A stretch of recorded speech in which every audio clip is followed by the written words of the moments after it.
not me. They're a very good friend from Niger Chops. She has given me puff puff. She makes the best small chops ever. And I can never stop myself. I have to keep eating and eating. Puff puff. Stuffing my mouth. That reminds me of a story. Welcome to Auntie Didi's Tales from the Motherland, where the animals talk, the sky remembers, and every story holds a little bit of magic. Did you know that Africa is a big continent with 52 countries? Each country unique in its own way, from their geography, language, and culture. But some things are common among all the countries, amongst which is our very welcoming communal way of life and our tasty food. What's not to love about food? Tasty soups and sauces, traditional vegetables served with slow roasted meats, and spicy grains. Yummy! Oops! I think I just had my tummy rumble. Today, I will tell you about the beautiful people of Botswana. Botswana is located in southern Africa and is home to friendly people, wide open lands, and villages full of tradition and pride. In the beautiful village of Serowe lived a funny 9-year-old boy called Thabo. Thabo was a happy child that found joy in life around him. And what was there not to love? He loved school. His teacher was very smart and shared wonders from around the world with him. During break time, he got to play with his friends. But the times he loved most of all were meal times. Ma, his mother, could cook rice, lentil stew, flat cakes, roasted meats. He loved food. It made him happy. He would always go back for seconds, and sometimes, if Ma wasn't looking, he would sneak a third. His mother would teasingly reprimand him. Thabo, enough! You're not eating for the whole Africa.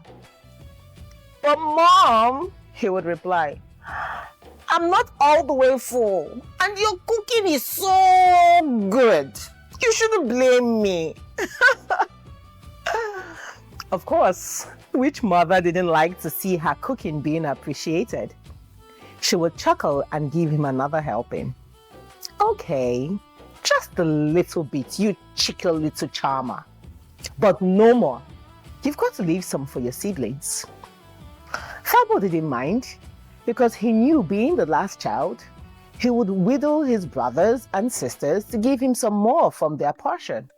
And that way, he got even more food.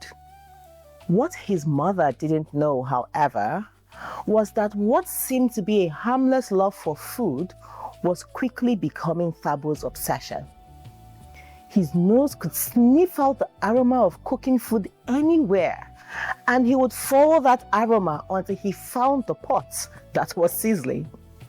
Then he would hang around playing or chatting until the food was ready and he was offered a portion.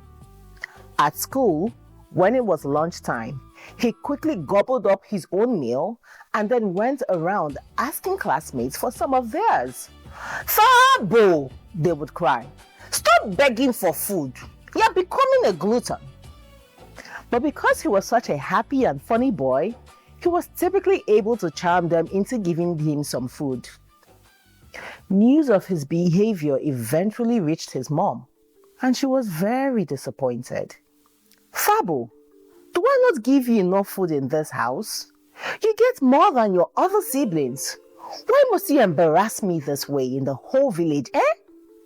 Do you have a bottomless pit in your belly that doesn't get full?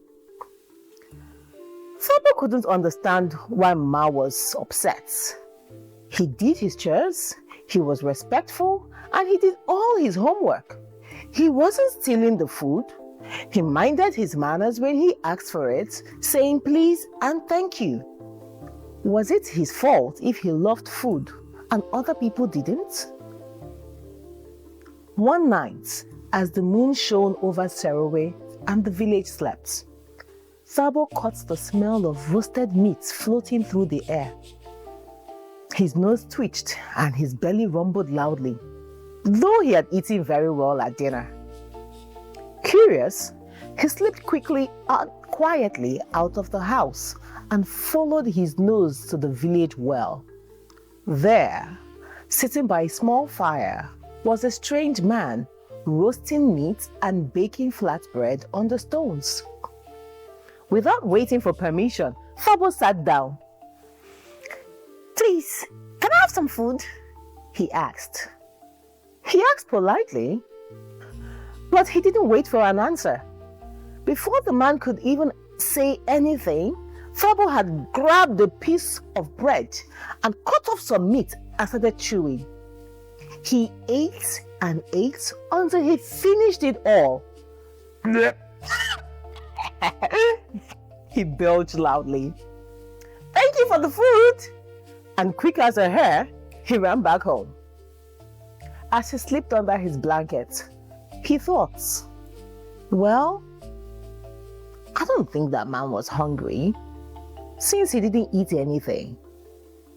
I did a good thing by eating it all so that it didn't go to waste.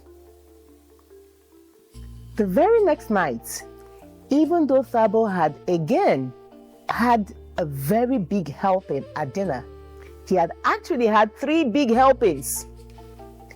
His nose twitched when he smelled the roasting meat and flatbread.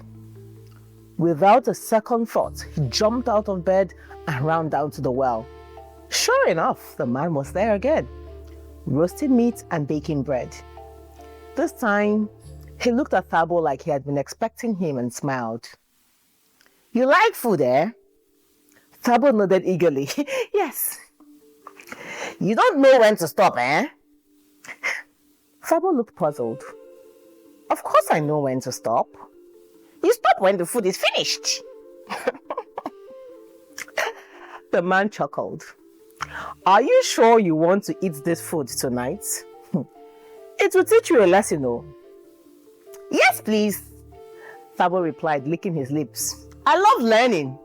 And what is better than learning about food? Or food teaching you? Anyone. I love learning. I love food. I want to eat." Thabo reached for the bread, again without waiting for any kind of permission, cut off some meat and started eating. He ate and ate and ate. But the more he ate, the more food appeared on the fire. The roasted meat never ran out. The flatbread never grew fewer.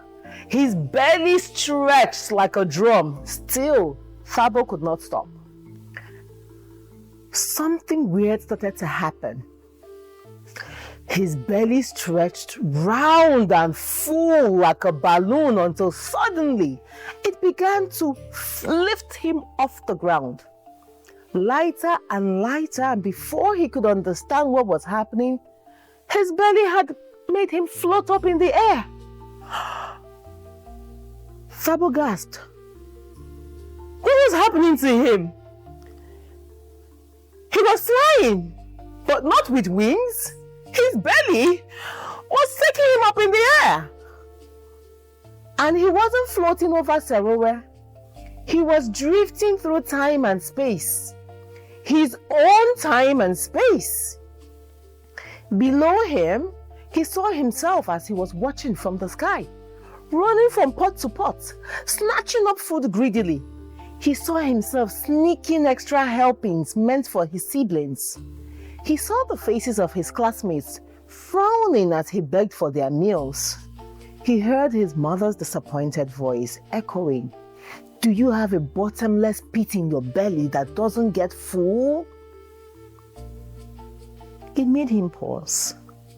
He had never stopped to look before to see the effect of his gluttony on others. Calling thank you over his shoulder as he ran away after gobbling up their food. Food made him happy, yes, but his greedy ways were making everyone else unhappy. And now, floating helplessly, it was making him miserable too. "My belly hurts. My heart hurts, Thabo cried. I'm sorry. I was selfish and greedy. I didn't think of others, only my own stomach. Somebody help me! Help me! I promise I won't be like this anymore. I will not be a glutton. Please help me! Oh God! Oh God! What trouble have I put myself into? Then softly, he heard the flutes. A sweet, gentle melody filled the air. With each note, the air seemed to leave his body, slowly deflating his ballooned belly. Lower and lower he sank, until at last he touched the ground again. The fire and food were gone. Only the echo of the flute remained. Thabo wiped his tears. He understood now. Gluttony served no one. True happiness came from mastering his impulses. From that night on, he still enjoyed his meals, but he learned to eat with gratitude, kindness, and self-control. Too much of a good thing can become bad if you do not learn self-control. So my children, much as I love my puff-puff, I must learn to stop myself and not stuff my mouth. I hope you've also learned to control your impulses. Thank you for listening to Tales from the Motherland with Auntie Didi.